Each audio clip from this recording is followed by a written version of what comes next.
I'm starting to hate Sir Shives.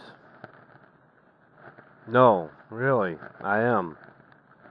The plan was to focus a little more on my much neglected second channel.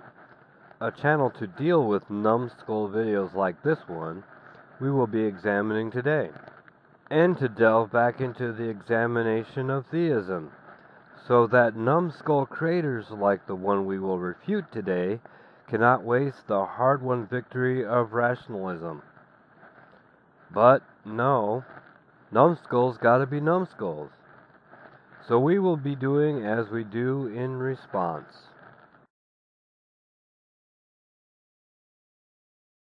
Hey, here are 5 harmful things I've noticed about ableism.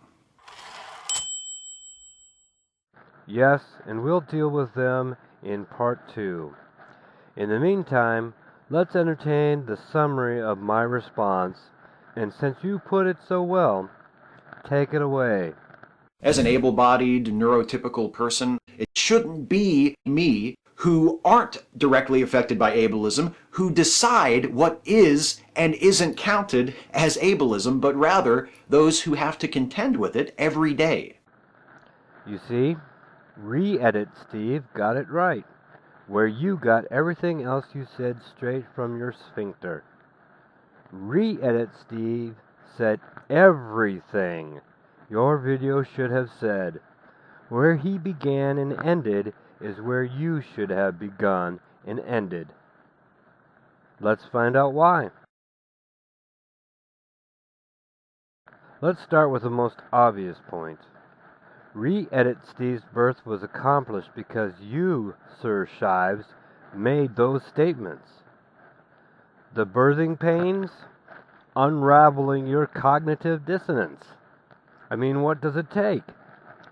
You told us who can define ableism. You testified to your own disqualification, but you think 5 definitions of ableism that you're unqualified to give is A-OK. Sorry, sire, that won't do. Point 2. A little history lesson, since you obviously need the refresher. Ableism is a term born of the 1970s, born by the disabled, and those you would wrongly label as allies. The purpose of its life to politically shame public figures and their supporters who wouldn't recognize that the disabled were human and deserved human rights and treatment. The use of the term was effective, first locally, then at the state level, and finally with the passage of the Americans with Disabilities Act. Its use also ended and exposed abuses of the institutionalization culture.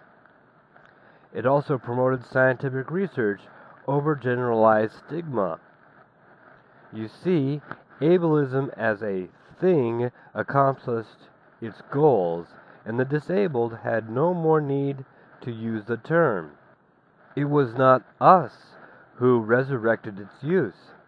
That was feminism.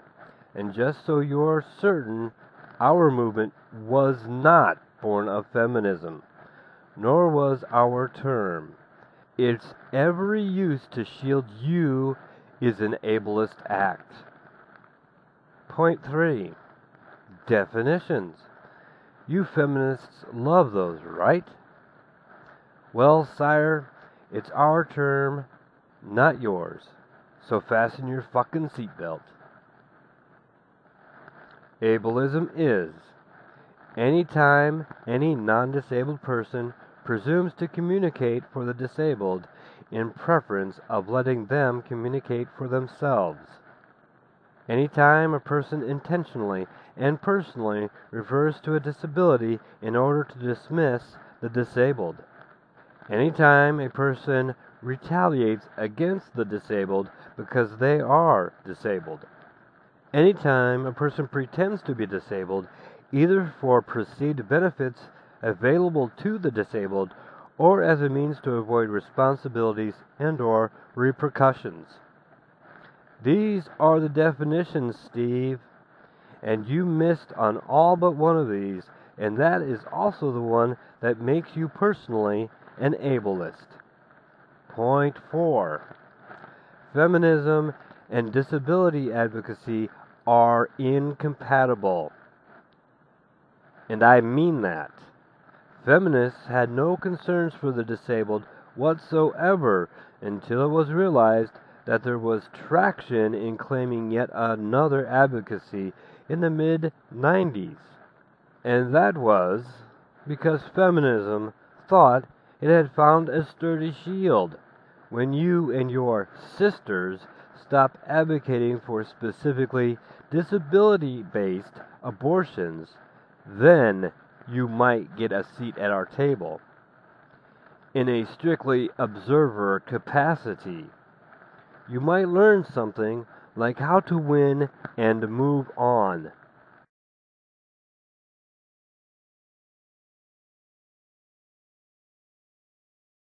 Ableism is discrimination or prejudice against people with disabilities. Is that the feminist definition, Steve? Seems a bit broadly ill-defined. I urge you to review Part 2 again for the actual definitions. It continues to be a problem throughout the world despite the existence of laws intended to counteract such discrimination. Ah, how precious. A blanket statement of abuse. Something you feminists love. What would you have, Steve? If these laws are not working as you claim, international thought police? How Orwellian of you. Thanks to the Americans with Disabilities Act, wheelchair ramps and designated parking spaces are now commonplace in the U.S. Yes, Steve, that's called victory. We achieved our goal and graciously left the battlefield. A lesson of value for feminism. But even here, the issue of accessibility goes well beyond that. People with visual or hearing impairments, or those who have intellectual disabilities, for example, often have a very hard time finding necessary accommodations. Have you even read the law? The words you're looking for are reasonable accommodations. And people with disabilities also face employment discrimination. A survey conducted by Ghent University in Belgium in 2014 found that prospective employers were 48% less likely to respond favorably to applications from disabled people than they were to applications from non-disabled people, even when they were informed that they would be entitled to a government wage subsidy intended to encourage the hiring of people with disabilities. Now I know this may come as a shock to you, so brace yourself. It's common for people with disabilities to have, disabilities. I know, but it gets worse. Are you sitting down? A portion of those people have disabilities that disqualify them from certain kinds of work, or work altogether, even though they have a legal right to apply for the work of their choosing. That is not prejudice, it is reasonable discrimination based on job requirements and safety issues. Are you willing to prove us wrong, sire? Will your next house painter be blind? Your next limo driver lack depth perception? Your next barber be a homicidal psychopath? It is not a reasonable accommodation if the cost to the employer outweighs the benefits of the employee.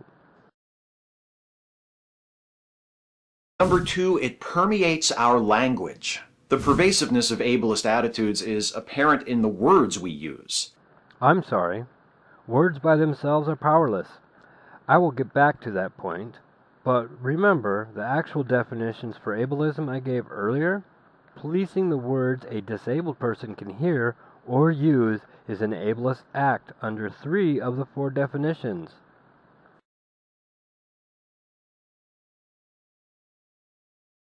Number 3, it's often unintentional. Thank you for excusing and diluting bigotry. Your error, and here is where I will marry your last point and this one, is intention matters.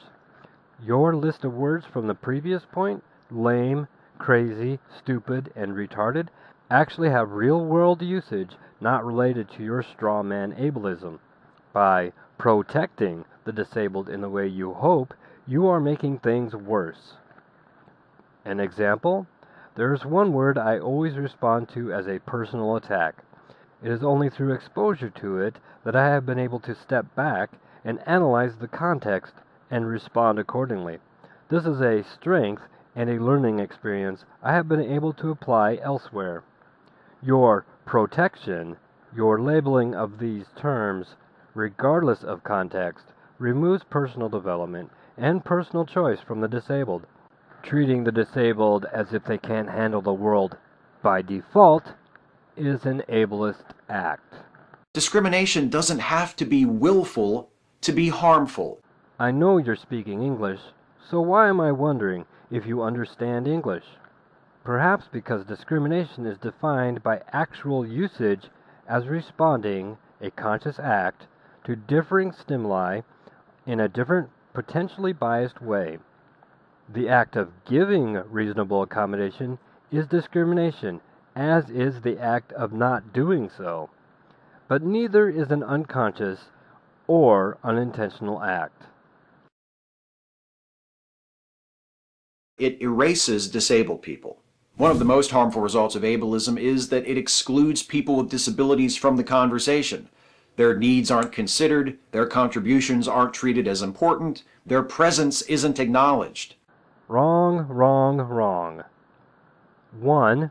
Do you actually think that disabled people want constant acknowledgement?